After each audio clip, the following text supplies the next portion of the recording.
اس وقت جو جنگ ہمارے اوپر مسلط کی گئی ہے، جس نے ہماری تہذیب کو بھی متاثر کیا ہے اور ہمارے عقائد نظریات کے اندر بھی تشکیک پیدا کر دی ہے۔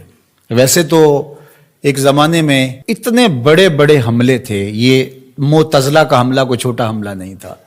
3 بادشاہتیں ان کے زیر اثر رہی ہیں۔ آپ نے یہ کہانیاں پڑھی ہوئی ہیں کہ امام اعظم ابو حنیفہ کی وفات جیل میں ہوئی تھی۔ آپ نے یہ سنا ہے کہ امام احمد بن حنبل کے بدن پر 1 انچ جگہ بھی ایسی نہیں تھی جہاں کوڑے کا نشان موجود نہیں تھا۔ لیکن آج معتزلہ کے نام سے کوئی گروہ، کوئی فرقہ دنیا پہ دکھائی دیتا ہے، انہوں نے اس کا ناطقہ بند کر دیا۔ دلیل سے، عملی قیام سے، جد و جہد سے۔ مرجیہ تھے، لا ادریہ تھے، اندیہ تھے۔ اب آپ کو یہ غیر مانوس لفظ لگ رہے ہوں گے، کیا قدریہ، کیا جبریہ، کیا معتزلہ۔ ایک زمانے میں ان کا طوطی بولتا تھا، باطنیوں کا طوطی بولتا تھا، کرامتا کا طوطی بولتا تھا۔ یہ اتنے غالب آگے تھے کرامتی کہ طاہر کرامتی نے کعبۃ اللہ سے حجر اسود کو نکال لیا اور کئی سال تک کعبۃ اللہ بغیر حجر اسود کے رہا۔ لیکن وہ زمانہ تھا کہ پھر بھی لوگوں نے قربانیاں دی، لوگوں نے علمی محاکمے کیے، علماء نے تدبیریں کی، سلاطین اسلام کھڑے ہوئے اور مقابلہ کر کے اسلام کی اس قوت رفتہ کو بحال کیا۔ اس وقت جو سب سے بڑا حملہ ہمارے اوپر ہے وہ لادینیت کا حملہ ہے، الحاد جدید کا حملہ ہے۔ اس وقت دنیا کی لادین قوتیں الکفر ملت واحدہ کی شکل کے اندر کھربوں روپے خرچ کر رہے ہیں کہ مسلمانوں کو کافر تو نہیں بنایا جا سکتا، لیکن ان کو تشکیک میں مبتلا کر دیا جائے، ان کو مسلمان بھی نہ رہنے دیا جائے، تشتت اور افتراق پیدا کر دیا جائے، فرقہ واریت کے بیج ان کے اندر بوئے جائیں، یہ باہم دست و گریبان ہو جائے، جغرافیائی تقسیمات پر ان کا یقین ایمان کی حد تک چلا جائے۔ عجم اور عرب کی لڑائی پر 2 ممالک کو آپس میں کھڑا کر دیا گیا، اور یہ جتنے فسادات مشرق وسطیٰ میں ہوئے ہیں، مسلم کش ہو گیا، ایک دوسرے کو مارنے لگے، لسانی بنیادوں پر، فرقہ وارانہ بنیادوں پر، قتل عام ہوا، مسلمان کا خون پانی سے بھی سستا ہو کر کے بہا۔ اور جنگیں جو بھی لڑی جاتی ہیں مفاد کی عالمی طاقتیں اسی خطے میں لڑتی ہیں۔ یورپ میں کوئی جنگ نہیں لڑی جا رہی، عالمی طاقتوں کا بازیچہ بن کے ہم رہ گئے۔ ہم کب شعور کی آنکھ کھولیں گے؟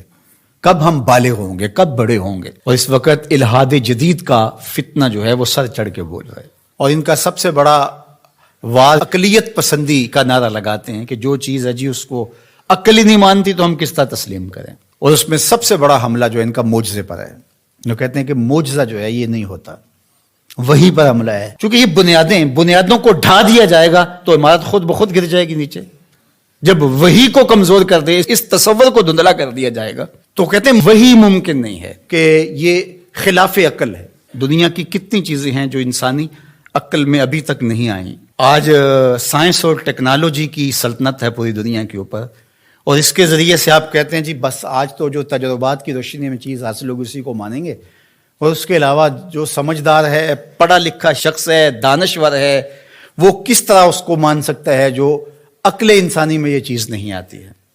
جبکہ یہ خود ہی مانتے ہیں کہ انسانی عقل ابھی تک 5% یا 6% استعمال ہوئی ہے، باقی 94-95% انسانی عقل سے بھی اتنا کام نہیں لیا گیا، ابھی سپیر پڑی ہوئی ہے۔ اور وہ دعویٰ کر رہا ہے پیغمبروں پر ہونے والی وحی پر اور وہ معجزات پر۔ اللہ اکبر! جبکہ بہت ساری ایسی چیزیں ہیں جو معجزات کی دنیا کی مسلمہ ہیں اور انسانی تاریخ اس کا انکار نہیں کرتی، جس میں حضرت عیسیٰ علیہ السلام کی بغیر باپ کے ولادت ہے، اور آج دنیا کے لوگ اس بات کو مانتے ہیں۔ اب مجھے بتایا جائے کیا عقل انسانی اس کو قبول کرتی ہے؟ لیکن دنیا مان رہی ہے۔ فرعون کی باڈی کے بارے میں سورہ یونس کے اندر اللہ تعالیٰ نے ارشاد فرمایا کہ ہم نے اس کی لاش کو لوگوں کی عبرت کے لیے باقی رکھا ہوا ہے۔ اگر فرعون کی لاش نہ ملتی تو آج یہ لوگ اچھل رہے ہوتے کہ کیسے ہو سکتا ہے، یہ قرآن نے ویسے ہی کہہ دیا۔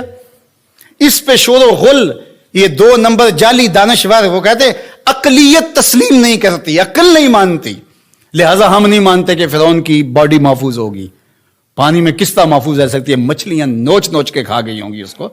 یہ کٹھ ملا، یہ پرانے لوگ یہ کیا کہانیاں بیان کر رہے ہیں؟ کیسے ہو سکتا ہے؟ قرآن کے نزول سے 2000 سال پہلے کا واقعہ تھا، اور پھر نزول کے بعد 1250-1300 سال تک یہ سلسلہ باقی رہا۔ تشکک، عقلیت پسندی کے بخی ادھیڑ کے رکھ دیتی ہیں یہ چیزیں اگر غور کیا جائے۔ تو کہتے ہیں کہ یہ ممکن نہیں ہے. تو معراج کے واقعہ کا انکار بھی اس لیے کیا جاتا ہے. معجزہ ایک زندہ حقیقت ہے، اور میرے اور آپ کے آقا و مولا کا سب سے بڑا معجزہ قرآن ہے، اور دوسرا بڑا معجزہ جو میرے حضور کو دیا گیا وہ معجزہ معراج ہے.